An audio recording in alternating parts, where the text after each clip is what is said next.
When you visit the California missions today, it's an impressive experience. The church buildings, the gardens, and the grounds are beautiful and usually well maintained, and they harken back to an earlier, more romantic period. Museum displays tell the history of the missions, and gift shops offer all sorts of keepsakes to take home with us when we go back. But if you had traveled back in time to a little over 100 years ago, you would probably see most of the missions in ruins. Despite the fact that the California missions received a large level of economic success in their heyday, at a certain point, they stopped operating. So it's no surprise that many people ask, how did the California missions end? I'm Damian Bassage. Welcome to California Frontier. The first Spanish mission in Alta California was Mission San Diego de Alcalá, founded in 1769. And it's located, as the name suggests, in the city of San Diego. The last mission was San Francisco Solano, which was founded in 1823 up in what is today Sonoma. So the period of mission founding or founding new missions lasted for 54 years in total. But the missions continued on functioning until the government of Mexico began the process of what is called secularization in 1834. So this means that the missions had a real functional period of about 65 years. So let's talk a little bit about secularization. Under Spanish rule, the Spanish government expected that missions would last for a period of 10 years. The idea was that during those 10 years, the Indian people living at the mission would learn a lifestyle that is more common in a Latin American pueblo or town. And after that time, that community would become a town, a pueblo. The missionary would therefore move away, and the land of the missions would be converted into small farms that would support the town and could be owned by individual Indian families. The mission church would be converted into a parish church with a secular priest, that is, one who didn't belong to a special religious order like the Franciscans, who would serve as the pastor, as in most Latin American and Spanish towns. So this process was known as secularization because the Latin root of the word secular can refer to the common, ordinary life in the world. So mission communities were therefore meant to eventually become towns, pueblos. In view of the missionaries, though, 10 years was not enough time for this to be accomplished, and this was always sort of a point of contention between the Franciscan missionaries in Alta California and the Spanish government. The missionaries believed that, in particular, the Indians of California needed more time to be educated and adapt to that lifestyle that's common in Latin America. So when the Spanish government pressed to have missions converted into towns, and they were doing this already in the beginnings of the 19th century, the missionaries always resisted, saying that the native people in their communities were not ready to take on that responsibility. After several decades of existence, though, officials in Mexico and Alta California believed that the missionaries were keeping the Indians from being productive members of society. If they weren't living at the missions, the officials thought, native people could use their skills to work in towns and ranches owned by local settlers, for example. Some officials believed that the life on the missions was oppressive to the Indians. They thought that the native people there would be better off being completely free to choose where and how they would live. Others believed that the mission lands weren't being used well.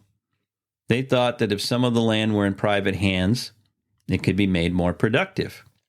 In short, many officials believed that the Christian Indians at the missions had been under the authority of the Franciscan Padres for too long, and it was time for them to be free from their influence. But for this to become concrete, it really took the independence of Mexico. So when Mexico became independent from Spain in 1821, the newly formed Mexican government decided that it was time to secularize the missions. They passed laws ordering Alta California officials to turn the missions over to the Indians to be converted into towns. Soon, the California territorial government, the Alta California territorial government, decided that the missions would actually be overseen by an administrator, at least temporarily, who would be in charge of distributing the land and property to the native people there. In that process, the first thing that this administrator would do would be to make an inventory of the property of the mission, together with the priest, and decide on the value of that property. He would then decide how much property in both land and goods would be distributed to the Indians and how much was considered to be surplus. In terms of land, the law stated that a certain portion of the land was to be given over to mission Indians for farming and for town creation. And concretely, every head of family and each single man over 21 years of age would receive a parcel of land between 100 and 400 square barras. So a barra is about a yard.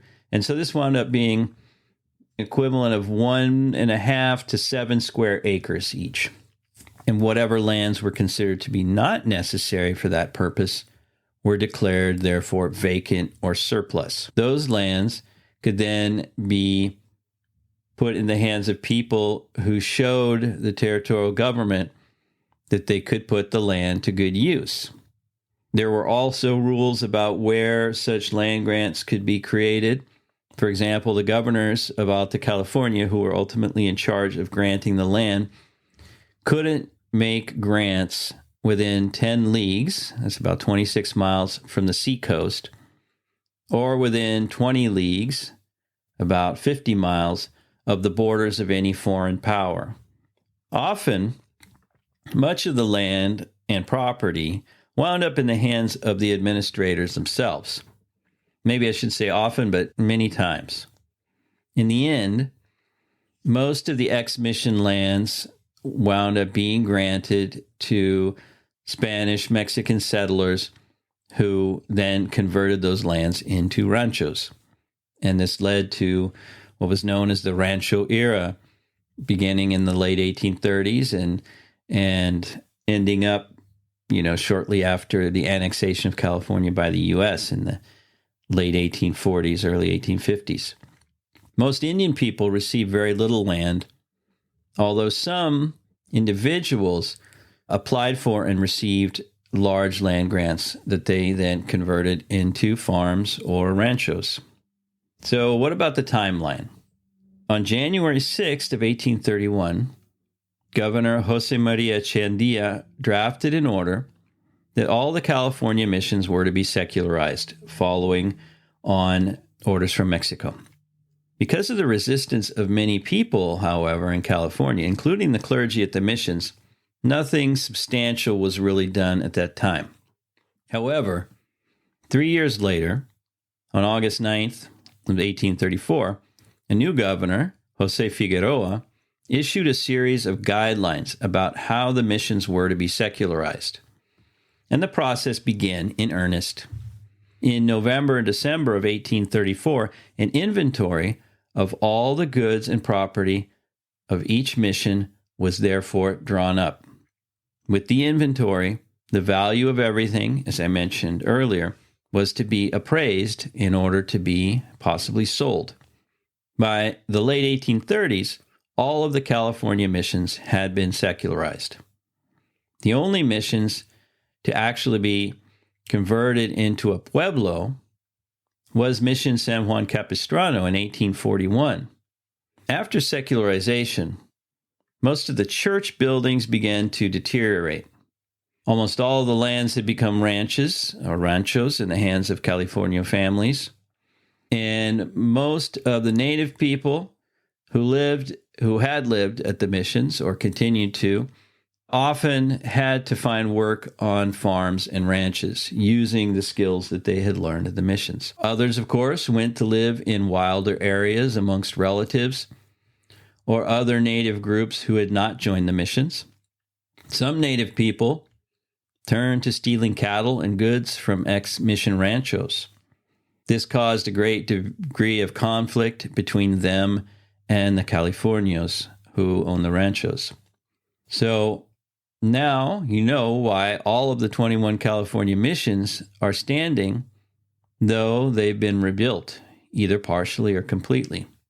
Since the mission buildings were mostly made of adobe, they needed to be cared for in order to not fall apart, because adobe is very susceptible to weather, and so it needs to be continually repainted or covered with lime or other materials. After secularization, there were very few resources to continue to maintain the mission buildings, though. Most of them, in fact, as I mentioned earlier, by the end of the 19th century, had really fallen apart, though there were some, like Mission Santa Barbara, which continually remained in operation throughout the years. And people still continued to visit those missions, including the native people who grew up around them. In fact, the writer Robert Louis Stevenson had a short story in which he mentioned a group when he visited Mission Carmel in the latter part of the 19th century. It had really fallen into ruins. Nevertheless, Mass was still being offered there, and native people made up the choir, and he talked about how beautifully they sang. After the U.S.-Mexico War in 1846, Alta California became part of the U.S. Most of the mission churches passed into the hands of the U.S. government, but eventually the Catholic bishops of California petitioned the government of the United States for their return. In 1859, President James Buchanan agreed to return almost all of the mission buildings and some of the associated properties to the Catholic Church. Later, President Abraham Lincoln completed the process by returning the rest of the missions to the church. The buildings, that is. Very little of their property, since the property attached to the mission had mainly become ranchos at that time.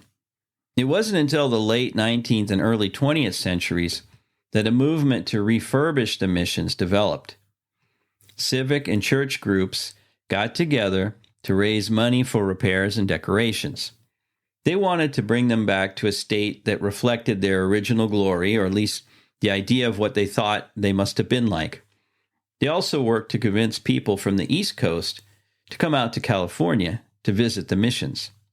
Later, with the construction of Highway 101, travelers could more easily visit the missions by automobile. Highway 101, which came to be known as El Camino Real, ran along the California coast and connected most of the missions along the trail of what was the original Camino Real of Spanish times. With time, the restored California missions, as you know, became major tourist attractions, drawing visitors from all over the world.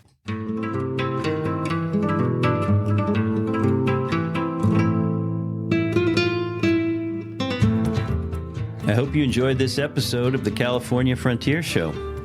If you'd like to support the show, the best thing to do is to let other people know about it. If you'd like to support it monetarily, there are a couple ways of doing that. One is by scrolling down in your podcast app to where it says support the show. There you can become a subscriber for as little as $3 a month. And if you want to give a one-time donation, just below you'll see where it says give a one-time donation. Finally, the show is supported by California History Teachers, which is a full year of lessons for 4th grade California history and social studies. You can find out more at www.californiahistoryteachers.com. And if you input the coupon code podcast, you'll receive 25% off your monthly or annual subscription. So check it out.